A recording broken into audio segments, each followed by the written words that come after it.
जी हां, भारत की सेना और इंडियन रेलवे के बाद हमारे देश में तीसरा जमीन का सबसे बड़ा मालिक है वक्फ बोर्ड। और अब इस वक्फ बोर्ड में बड़े बदलाव की है तैयारी।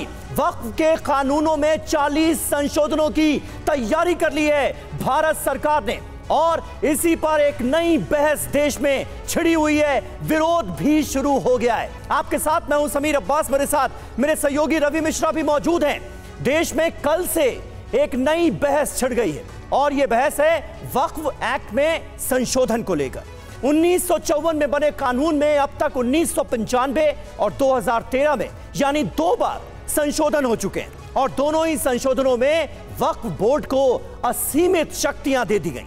और अब 2024 में मोदी सरकार वक्फ एक्ट में संशोधन का बिल लेकर आ रही है। क्या है यह संभावना और उस पर किस बात का है एतराज, आज हम करने जा रहे हैं। इसी पर बड़ी बहस, आपके जहन में उठ रहे हर सवाल का जवाब ढूंढने की होगी कोशिश।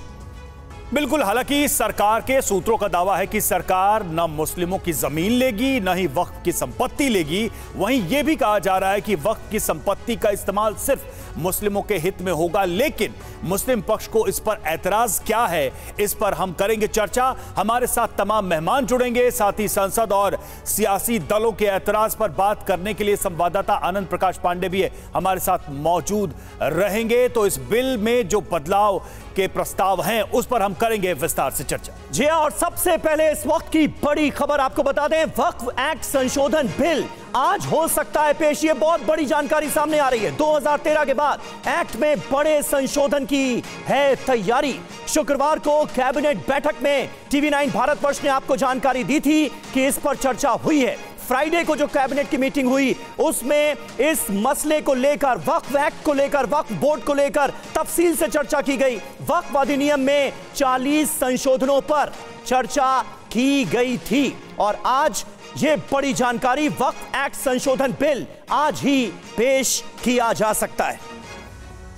और आपको बताएंगे वक्फ एक्ट में संशोधनों को लेकर मुस्लिम पक्ष और विपक्ष के नेताओं ने क्या एतराज जताया है। लेकिन उससे पहले आपको बता देते हैं वक्फ संशोधन विधेयक में क्या है, क्या बड़ी बातें हैं उससे जुड़ी हुई। देखिए, नंबर 1, पहली बात, सभी वक्फ बोर्ड में 2-2 महिलाओं का प्रतिनिधित्व होगा। ये एक नई पहल इसमें नजर आ रही है महिलाओं के एंट्री के साथ। दूसरा, वक्फ संपत्तियों का रजिस्ट्रेशन जरूरी होगा। यह भी एक बड़ा बदलाव इसमें किया जाने वाला है। जी हां, और तीसरा बड़ा अहम पॉइंट है, जिलाधिकारी से सत्यापन और रजिस्ट्रेशन जरूरी होगा। इस बात को लेकर आने वाले वक्त में सबसे ज्यादा एतराज जताया जाने वाला है। एतराज उठ भी गए हैं। वक्फ संपत्तियों का रिकॉर्ड जानने के लिए रजिस्ट्रेशन की बात इसमें कही गई है। वक्फ को मिलने वाले रेवेन्यू का भी पूरा हिसाब किताब होगा। सोर्सेस के हवाले से ये बड़े पॉइंटर्स निकलकर सामने आए हैं जो संशोधन हो सकते हैं। वक्फ संपत्ति की कीमत भी ऑन रिकॉर्ड रहेगी, यह भी जानकारी सामने आ रही है। 7वां पॉइंट देखिए, यूपीए सरकार के 2013 में लाए संशोधन वापस होंगे। 2013 में असीम शक्तियां जो दी गई थी उसमें कटौती हो सकती है। 8वां, ट्रिब्यूनल के आदेश को हाई कोर्ट में चुनौती दे सकेंगे। यह अपने आप में एक बड़ा बदलाव होगा क्योंकि इसके पहले यह सुविधा नहीं थी। 9वां यह कि वक्फ बोर्ड ट्रिब्यूनल की 60 गांठ पर लगाम लगेगी। यह भी दावा किया जा रहा है इन बदलावों के जरिए। समीर जी हां, विवादित संपत्तियों पर सुनवाई के लिए नया ट्रिब्यूनल बनाए जाने की भी बात सामने आई है। और सबसे बड़ी बात जिसका रवि ने जिक्र किया, अभी इस तरह के मामले हाईकोर्ट या सुप्रीम कोर्ट में जा ही नहीं सकते, लेकिन अब नए बिल में इसका प्रावधान किया जाएगा। यह भी अपने आप में बहुत इंपॉर्टेंट बात है। और देखिए, वक्फ एक्ट में संशोधन बिल पर ओवैसी का बयान आया है, उनका रिएक्शन आया है। बीजेपी हुकूमत वक्फ बोर्ड के अधिकार को छीनना चाहती है, ये ओवैसी के आरोप। बीजेपी हमेशा से वक्फ बोर्ड के खिलाफ रही है। वक्फ की संपत्ति छीनने के लिए हो रहा है ये संशोधन, ये कहना है असदुद्दीन ओवैसी का। इस संशोधन का उद्देश्य धार्मिक स्वतंत्रता छीनना है। बीजेपी वक्फ बोर्ड को खत्म करना चाहती है, ओवैसी का बयान। और आइए आपको सुनाते हैं AIMIM के सांसद असदुद्दीन ओवैसी और दारुल उलूम के सुफियान निजामी ने इस बिल को लेकर क्या कहा है। बीजेपी शुरू से वक्फ बोर्ड्स और वक्फ की प्रॉपर्टीज के खिलाफ रही है और इनका एक हिंदुत्व का एजेंडा है आरएसएस का एजेंडा है कि वो शुरू से वक्फ प्रॉपर्टीज को और वक्फ बोर्ड को खत्म करने की कोशिशें करती रही हैं। अब अगर सरकार की ये मंशा है कि वक्फ की प्रॉपर्टी पर नाजायज कब्जे ना हो, वक्फ का संचालन सही रूप से हो सके, तो उसके लिए ये जरूरी है कि सरकार वक्फ एक्ट को मजबूती फराहम करे, वक्फ बोर्ड के हाथों को मजबूत करे और जो भी कब्जे हैं उन कब्जों को छुड़ाने का काम करे।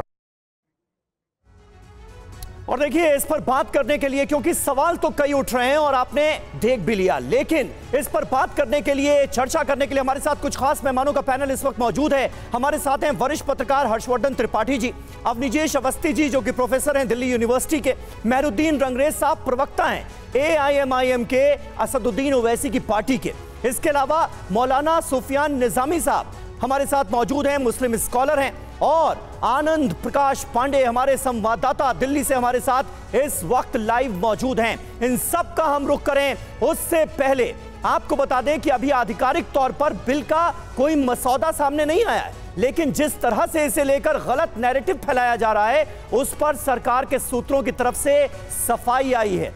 क्या सफाई दी गई है, जल्दी से ये आपके सामने रख देते हैं और उसके बाद अपने मेहमानों का रुख करते हैं। मुस्लिमों की जमीन छीन लेने का गलत नैरेटिव फैलाया जा रहा है, ये सरकारी सूत्र दावा कर रहे हैं। ना मुसलमानों की जमीन और ना वक्फ की संपत्ति ली जाएगी, ये क्लियर किया गया है।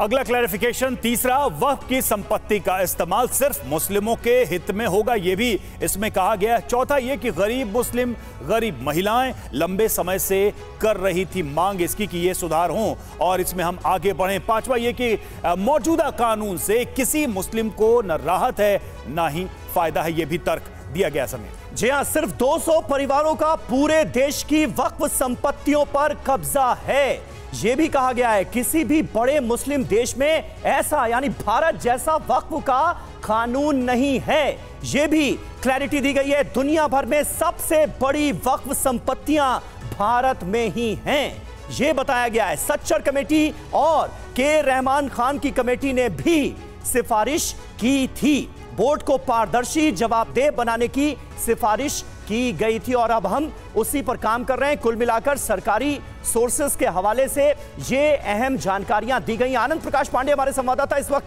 हमारे साथ मौजूद हैं। आनंद, क्या हो सकता है 5 अगस्त की ये जो तारीख है ये वैसे भी बहुत इंपॉर्टेंट है, कई बड़े फैसले इससे पहले अतीत में लिए गए हैं इसी तारीख को, कब ये बिल लाया जा सकता है, इसे लेकर कुछ ऑथेंटिक जानकारी सरकार की तरफ से दी गई है क्या? जी देखिए, अभी कुछ देर बाद लगभग 10:30 बजे जो संसद भवन में बैठक होती है सत्र के पहले प्रधानमंत्री नरेंद्र मोदी के वरिष्ठ मंत्रियों के साथ, जिसमें संसद की रणनीति को लेकर चर्चा होती है, उस बैठक में इस बिल को लेकर चर्चा हो सकती है। उसमें ये तय किया जाएगा इस बिल को कब पेश किया जाना है।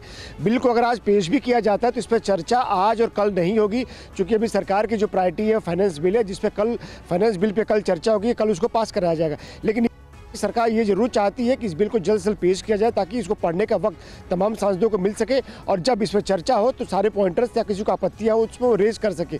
और सरकार का ये कहना है कि इस बिल को लेकर अर्जेंसी इसलिए भी है क्योंकि लंबे समय से इस बिल को लेकर, बदलावों को लेकर मांग की जा रही थी और मोदी सरकार के दूसरे कार्यकाल में ही इस बिल को लेकर, इस तमाम मसौदे को लेकर तमाम जो अलग अलग स्टेक होल्डर्स हैं उनसे चर्चा की जा चुकी है। तो ऐसे में अगर कोई कहता है कि हमसे बातचीत नहीं की, हमसे राय नहीं ली गई, तो ये गलत है। मोदी सरकार के दूसरे कार्यकाल में ही तमाम लोगों से सुझाव मांगे गए थे, लोगों ने अपनी आपत्तियां भी दर्ज कराई थी, लोगों ने सुझाव भी दिए थे। अच्छा। उन तमाम सुझावों को लेने के बाद ये बिल में बदलाव का फैसला किया गया है और ये जो भी बिल में बदलाव किया जाएगा ये मुस्लिमों के ही हित में होगा, क्योंकि नियम है कि मुस्लिम जो वक्फ बोर्ड है उसका, उससे जो भी संपत्ति है या फिर जो भी रेवेन्यू आता है वो मुस्लिमों के हित में ही उसका इस्तेमाल किया जा सकता है। तो जो भी अगर रेवेन्यू आएगा या जो भी सरकार करेगी तो मुस्लिमों के हित में ही जाएगा, जो कि अभी नहीं हो रहा है, क्योंकि अभी कई जगह वक्फ ऐसी प्रॉपर्टीज है जहाँ 5 रुपये या 10 रुपये महीने पर दिया गया है और कितना रेवेन्यू आता है उसका रिकॉर्ड नहीं होता और पैसा कहाँ जाता है किसी को नहीं पता। अगर रिकॉर्ड रहेगा, रजिस्ट्रेशन रहेगा, रेवेन्यू कितना आता है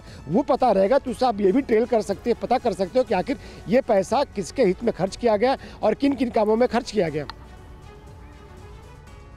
बिल्कुल, और हमारे साथ मौलाना सुफियान निजामी भी इस वक्त मौजूद हैं। निजामी साहब, सबसे बड़ा पॉइंट जो निकलकर सामने आ रहा है, मैंने देखा सत्यापन को लेकर ही विरोध भी दर्ज कराया गया है कई तबकों की तरफ से। क्या आपको लगता है जब तक सत्यापन नहीं होगा, रेवेन्यू का वेरिफिकेशन नहीं होगा। भाई रेवेन्यू का वेरिफिकेशन होगा तभी तो वो फंड और वो तमाम संपत्तियां मुसलमानों के फायदे के लिए, उनकी भलाई के लिए यूज की जा सकेंगी, इस्तेमाल की जा सकेंगी। फिर सत्यापन को लेकर दिक्कत क्यों है, ये जरा समझाइए। देखिए समीर भाई, सरकार ने ये बिल अभी पेश नहीं किया है। सरकार की मंशा क्या है ये तो जब बिल पेश होगा उस वक्त ही हम बता सकते हैं। मगर इतना ज़रूर है कि वक्फ बोर्ड में जो प्रॉपर्टी हमारे बुज़ुर्गों ने वक्फ़ की है वो अपनी ज़ाती प्रॉपर्टी वक्फ़ की है, किसी के दूसरे की या किसी की सरकारी प्रॉपर्टी को अपने नाम से दर्ज नहीं कराया है। आपने सवाल किया रेवेन्यू का, तो हमारे पास जब वक्फ बोर्ड मौजूद है, वक्फ एक्ट मौजूद है और उसमें वक्फ की एक एक प्रॉपर्टी का लेखा जोखा मौजूद है।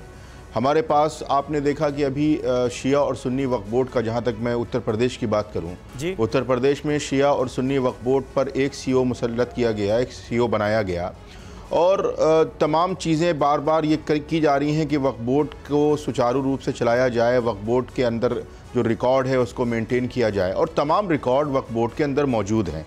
अगर कोई दिक्कत सरकार को नज़र आती है, कहीं पर ये लगता है कि किसी चीज़ में खुर्द-बुर्द हो रहा है, कहीं पर प्रॉपर्टी में कोई गबन किया जा रहा है या किसी की अपनी ज़ाती प्रॉपर्टी को बग़ैर उसकी मर्ज़ी के वक्फ बोर्ड में उसका इंदराज कर दिया गया है, तो उससे पहले भी एक उत्तर प्रदेश हुकूमत ने एक ऑर्डर किया था कि जो यहाँ के ज़िला अधिकारी हैं वो इस बात की डीएमओ जो हैं, अल्पसंख्यक कल्याण अधिकारी हैं, वो इस बात को देखें या डीएमओ इस बात को देखें कि कौन सी जो प्रॉपर्टी है और वो वक्फ में दर्ज है, क्या उसका रेवेन्यू में कोई रिकॉर्ड है कि नहीं है।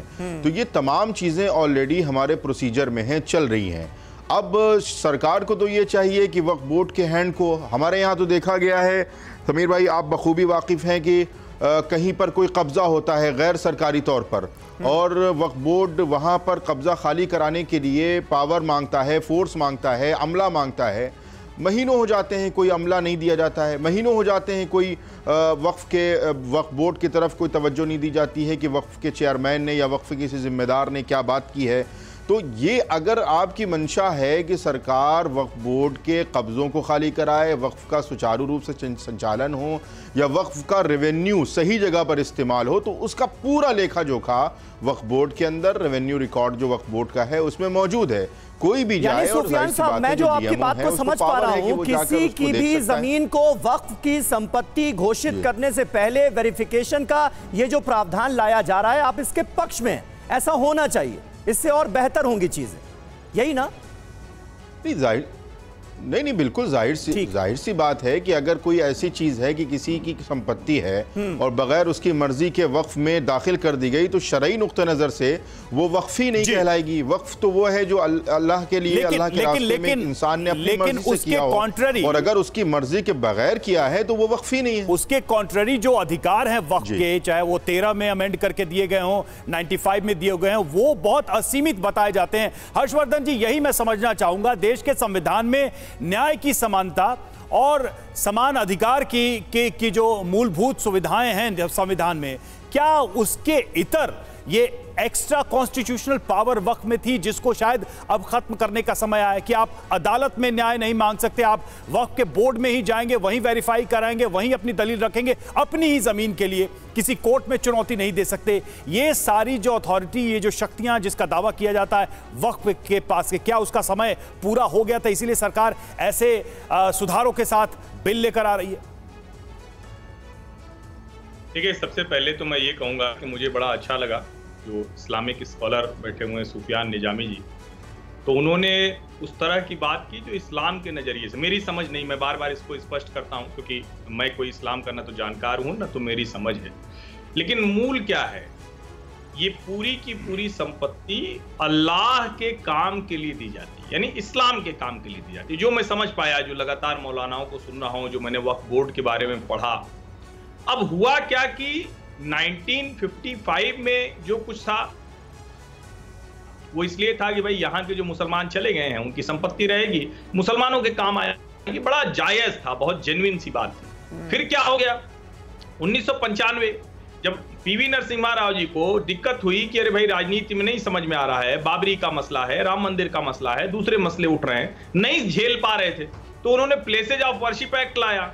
एक कोशिश थी मुसलमानों को खुश करने की, दूसरी कोशिश वक्फ बोर्ड को असीमित अधिकार देना, और 2013 आते आते यूपीए की सरकार ने उसको इतना बढ़ा दिया कि अब आप कुछ करें। अब आप सोचिए, देश के लोगों को पता होना चाहिए, ताजमहल पर जो सुन्नी वक्फ बोर्ड है वो दावा कर देता है। आपको हंसी आ रही होगी लेकिन वो दावा कर देता है। वो अचानक एक दिन उठता है और तमिलनाडु का एक गांव है उस पर दावा कर देता है, वो कहता भाई हमारी संपत्ति है। और अगर इस पे भी हंसी कम आ रही तो इसके आगे सुनिए, अरविंद केजरीवाल अब तो अभी बेचारे नॉन बेचारे जेल में हैं अरविंद केजरीवाल जी, लेकिन उनका एक वीडियो बड़ा वायरल चलता है जिसमें वो कहते हैं कि देश के सबसे अमीर आदमी की जो अमीर आदमी का जो घर है वो वक्फ की संपत्ति पर बना है, अगर हमारी सरकार होती तो हम उसको खाली करवा देते। इसका मतलब ये हुआ कि गैर जायज तरीकों से, नाजायज तरीकों से संपत्ति हड़पने का एक केंद्र बन गया है जिसका नाम है वक्फ बोर्ड। नंबर 1। नंबर 2, ये जब अल्लाह के लिए संपत्ति दी गई है, इस्लाम के लिए संपत्ति दी गई, तो कौन है वो तो फिर मुसलमान के लिए दी गई होगी ना। इस देश में हर रिपोर्ट कहती है कि मुसलमान का जीवन स्तर वो बहुत नीचे है, तो ये इतनी संपत्ति, डिफेंस और रेलवे के बाद सबसे बड़ा जमींदार, उसकी जमींदारी किसके लिए थी? और मुझे लगता है कि इस सुधार को बहुत पहले होना चाहिए था, लेकिन शायद बहुत सी और चीजें थी। अच्छा है कि ये आ रहा है, ये इसको लागू किया जाए, तो सुधार किया जाए। सरकार को जमीन छीनने की बजाय मुसलमानों की बेहतरी के लिए इसका काम करना चाहिए, और इसका कंसल्टेशन हुआ है सभी मुस्लिम समाज के बड़े लोगों से। ठीक है, ये इंपॉर्टेंट बात आपने कही, और बाकी मेहमानों का मैं रुख करूं उससे पहले आपको यह भी बता देते हैं कि कब वक्फ कानून अस्तित्व में आया, कब संशोधन हुए और इस कानून के प्रावधानों पर विवाद कैसे होता आया है, क्योंकि बार बार संशोधनों का जिक्र हो रहा है। इसके लिए पहले इसकी डिटेल जान लीजिए। 1954 में नेहरू सरकार के समय वक्फ अधिनियम पारित हुआ। 1954 में वक्फ एक्ट बनने के बाद वक्फ का सेंट्रलाइजेशन किया गया। वक्फ कानून क्या है आपको बता रहे हैं। वक्फ एक्ट में मुस्लिमों की संपत्ति के रखरखाव का काम था, इसे शामिल किया गया वक्फ एक्ट में। 1954 के बाद एक्ट में कई संशोधन हुए और 1995 वाले संशोधन का जिक्र बार बार होता है। यह बड़ा बदलाव था। बिल्कुल, नरसिम्हा राव सरकार ने बोर्ड को असीमित शक्तियां दे दी थी इस बदलाव के तहत, और बोर्ड किसी संपत्ति पर दावा कर दे तो वो उसकी संपत्ति मानी जाएगी, और ये उसे साबित भी नहीं करना होगा। 2013 में यूपीए सरकार में भी वक्फ एक्ट में संशोधन किया गया, उसमें भी बदलाव किया गया, और 2013 में मनमोहन सरकार में बोर्ड को और ज्यादा शक्तियां दे दी गई। जी हां, संशोधन के बाद वक्फ का दूसरी संस्थाओं से विवाद बढ़ा, ये भी आपको बता दें। और कुल मिलाकर अब जो मौजूदा सूरत है वक्फ कानून की, उसको लेकर कई तरह के सवाल इससे पहले भी उठते आए हैं। वक्फ बोर्ड में भ्रष्टाचार के भी कई मामले सामने आए हैं, और अब सरकार दरअसल ये बताने की कोशिश करती नजर आ रही है कि हम वक्फ बोर्ड को नए वक्फ एक्ट के जरिए रेगुलराइज करने की कोशिश। बिल्कुल, लेकिन जैसे इस बिल की बात आई है, कई तरह की प्रतिक्रियाएं सामने आ रही। कांग्रेस नेता राशिद अलवी ने इस बिल का विरोध करते हुए नीतीश और चंद्रबाबू नायडू से हस्तक्षेप करने की मांग की और कहा कि सेना ने बहुत जमीन पर कब्जा कर रखा है, लेकिन ऑल इंडिया इमाम ऑर्गेनाइजेशन के चीफ इमाम डॉक्टर इमाम उमर अहमद इलियासी का मानना है कि संशोधन समय की मांग है। ये वक्फ की सारी प्रॉपर्टी सिर्फ मुसलमानों की है जिन्होंने डेडिकेट की है खुदा के नाम पे, अल्लाह के नाम पर, और इसकी ज़्यादा बड़ी तादाद सरकार ने पहले ही हड़प कर रखी है, आर्मी के कब्ज़े में है। बजाय उसको रिलीज़ कराने के नया कानून लाया जा रहा है।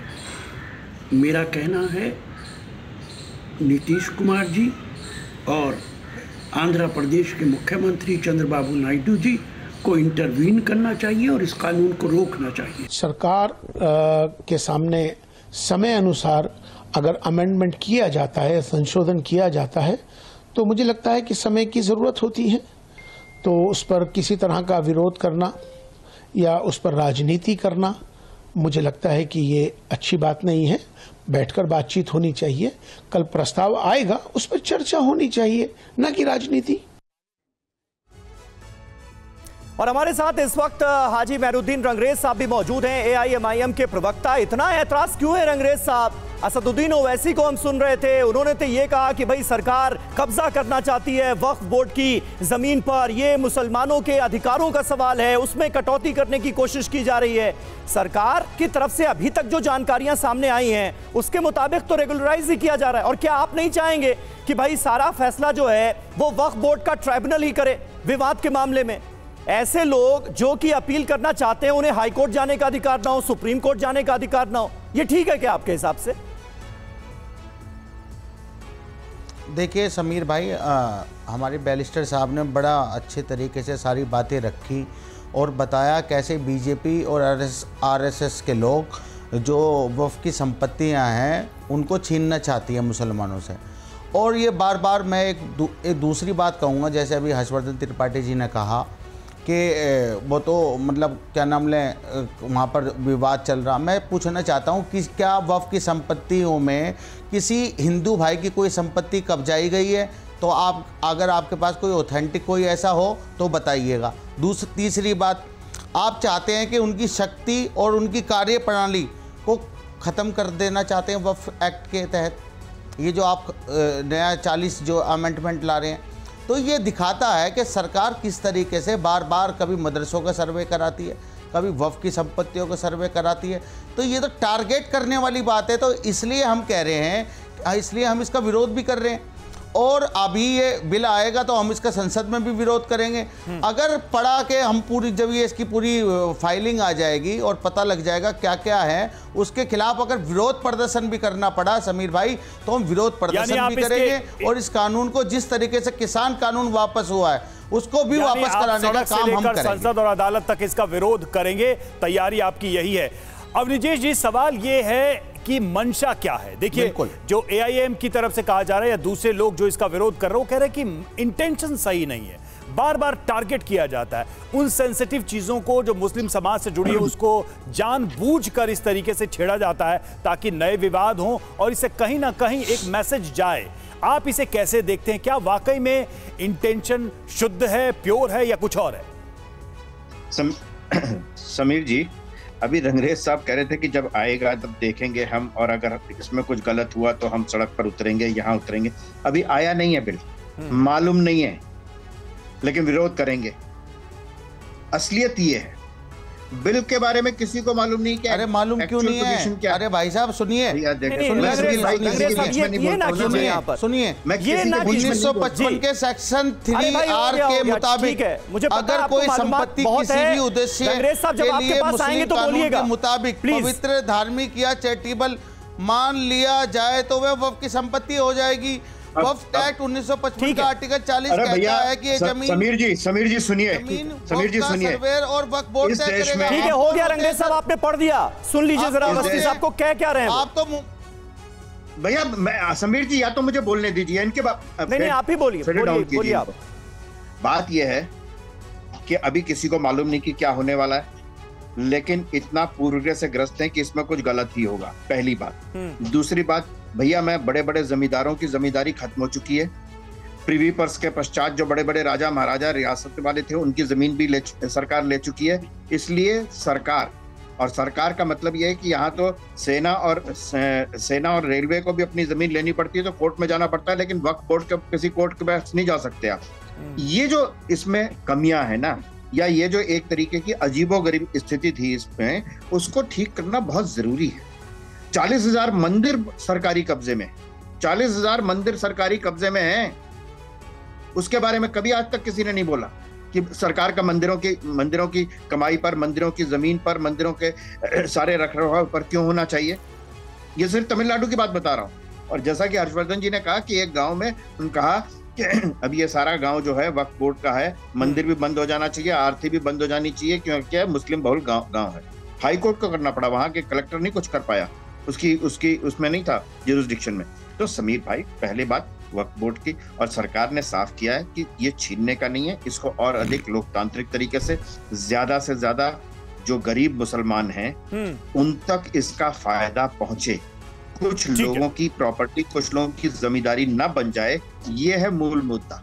तो आप कह रहे हैं कि सरकार के इरादे सही हैं और एक तरफ ये मुस्लिमों की भलाई के लिए और खासकर वक्फ बोर्ड के अच्छे रेगुलेशन के लिए यह बिल लाया जा रहा है। और देखिए, मोदी सरकार वक्फ बोर्ड को लेकर एक बिल लाने की तैयारी में है, यह हम बता रहे हैं आपको लगातार, जिसमें बोर्ड की असीमित ताकतों को कम करने की बात कही जा रही है।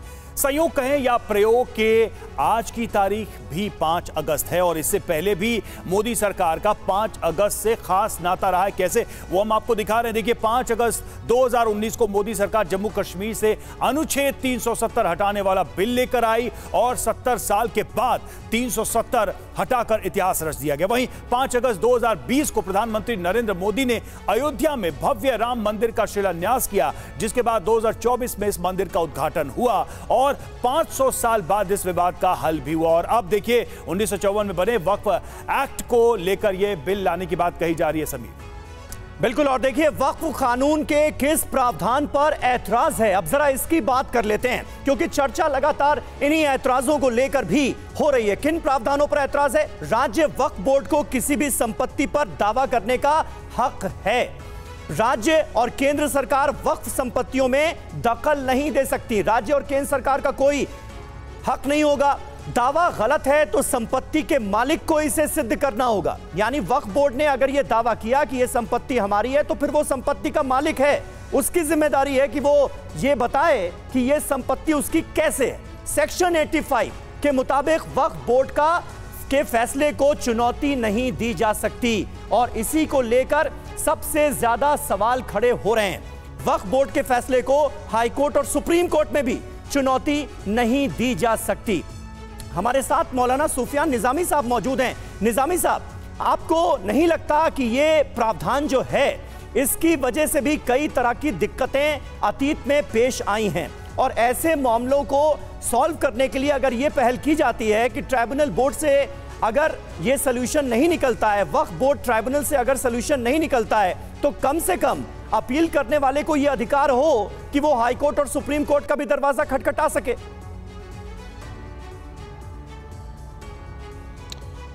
देखिए समीर भाई, पहले तो मैं 2-3 बातों का यहाँ जवाब देना मुनासिब समझूंगा। पहली बात, एक हमारे अब आपके जो सीनियर पत्रकार हैं, उन्होंने एक बात कही कि सबसे ज़्यादा लैंड रेलवे के बाद वक्फ बोर्ड के पास है। इसमें कोई झूठ नहीं है और ये बात सच है, मगर उन्होंने ये नहीं बताया कि वो लैंड फिर रेलवे और तीसरे नंबर पर ये भी बताना ज़रूरी समझें कि जी, भारतीय सेना और फिर तीसरे नंबर पर वक्फ बोर्ड है। वक्फ बोर्ड के पास जो लैंड है, उस लैंड से जिस आमदनी की बात की जा रही है, वो बड़ी हास्यास्पद बात है कि भाई अगर आपके पास कब्रिस्तान है 2 एकड़ का, 3 एकड़ का, तो उससे कौन सी आमदनी आपके पास आ जाएगी?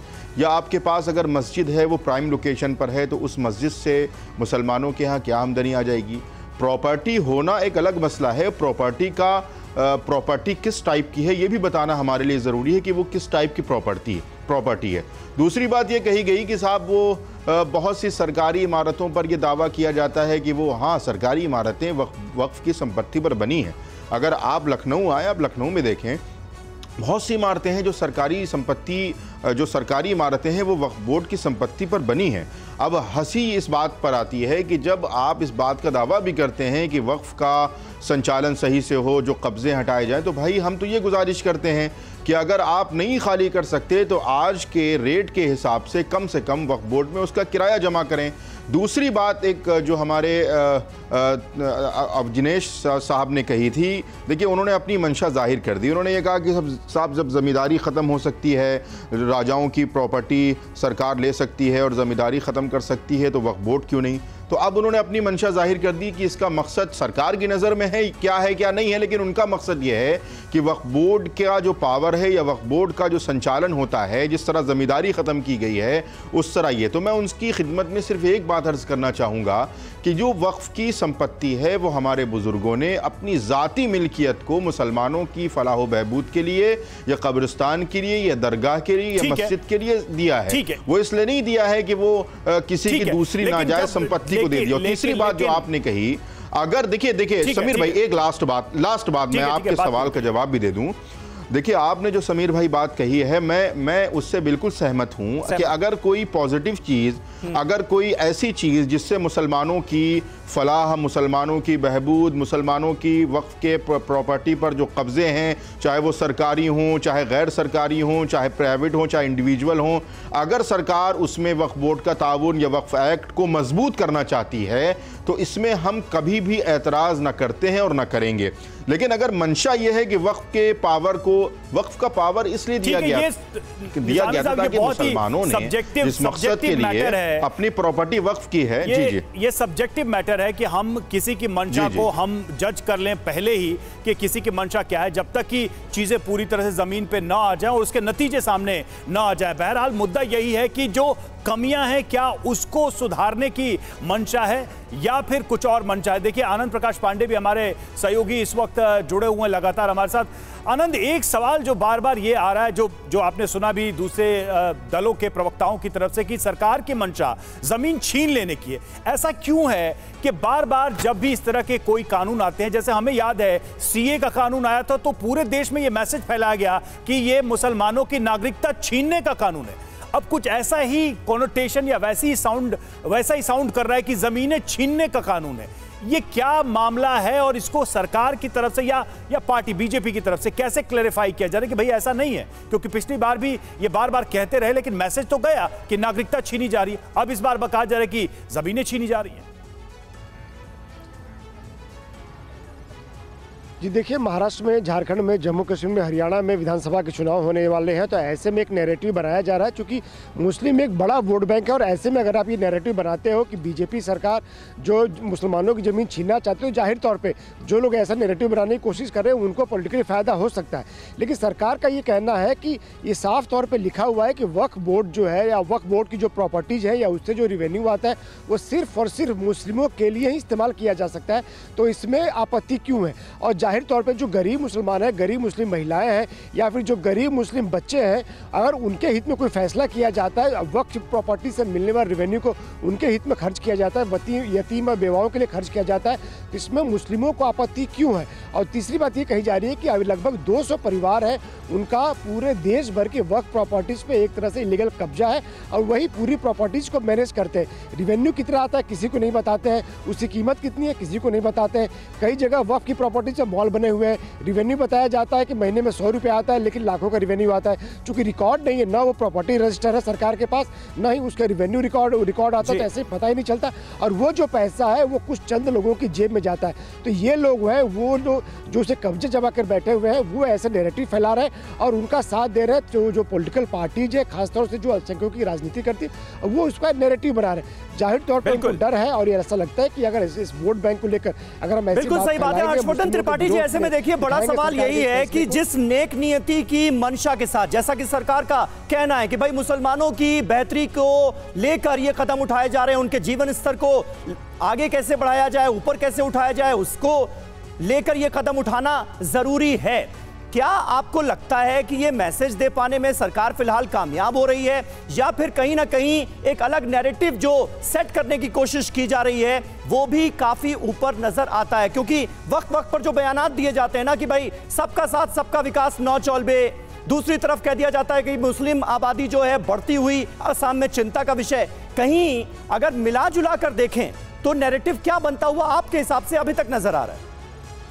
देखिए समीर जी, सबसे पहले तो ये कि मेहरुद्दीन जी ने पूछा तो मैं उनको गांव का नाम बता देता हूँ। तिरुचिरापल्ली जिले में तिरुचिरेंदुरई गांव का नाम है और वहाँ 1500 साल पुराना सुंदरेश्वर मंदिर है जिस पर वक्त ने दावा ठोक दिया था। आप थोड़ा सा खोज लेंगे, पढ़ लिख लेंगे तो पता चल जाएगा। ये मैंने एक बताया, मेरे पास 10 उदाहरण है। खैर, मूल बात क्या है? मूल बात ये है कि इस देश को जब कहा गया कि सेकुलर होगा, उसका मतलब क्या था? उसका मतलब ये था कि हर नागरिक के लिए एक समान अधिकार होगा, तभी तो हम एक दूसरे से इस वजह से नहीं लड़ेंगे। लेकिन एक मुस्लिम अपीजमेंट की पॉलिटिक्स आई। अब 1923 में ये एक्ट मुसलमान एक्ट था, फिर वो बाद में जो मद्रास चैरिटेबल रिलीजियस एक्ट हुआ उसमें मुस्लिम और क्रिश्चियन को बाहर कर दिया गया और सिर्फ वो हिंदू एक्ट रह गया। सवाल यहाँ यही है कि क्या हमारे राजनेताओं ने सचमुच जो नरेंद्र मोदी सबका साथ सबका विकास कहते हैं वो करने की कोशिश भी की, मंशा भी रखी?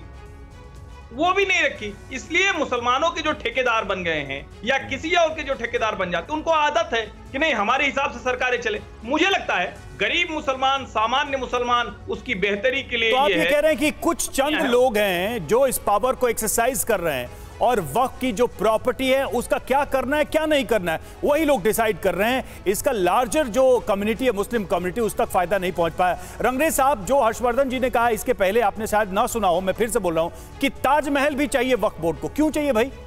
और एएसआई जाके अदालतों के चक्कर काट रही है। वो एएसआई जो मॉन्यूमेंट्स का रखरखाव करती है वो कह रही है कि भाई इस प्रॉपर्टी का हम सालों से रखरखाव कर रहे हैं, वक्फ को क्यों चाहिए? कहने का मतलब यह है कि मैं अगर आपके घर पर कब्जा करने के दावा कर दूं तो आप कहां जाएंगे? अदालत में जाएंगे या मेरे पास ही आएंगे डॉक्यूमेंट लेकर? ये लॉजिकल लगता है आपको क्या? रवि जी, मैं क्या कह रहा हूं, एक तो ये जो बिल आया है ये फ्रीडम ऑफ रिलीजन के खिलाफ है। दूसरा, ना तो सरकार कोई कमेटी बनाती है, ना किसी से सलाह ली जाती है और अमेंडमेंट करने के लिए तैयार हो जाती है कि अमेंडमेंट कर देंगे। तीसरा, सुप्रीम कोर्ट भी कह चुका है कि जो वक्फ की संपत्ति है, जो अल्लाह की संपत्ति है, वो मैं क़यामत तक उनकी रहेगी।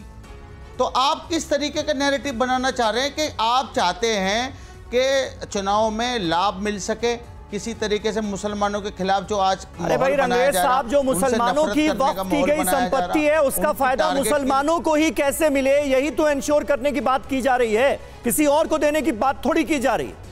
बहुत बहुत शुक्रिया आप सभी का हमारे साथ इस बातचीत में जुड़ने के लिए। सुफियान निजामी साहब आपका भी, हर्षवर्धन त्रिपाठी जी आपका भी।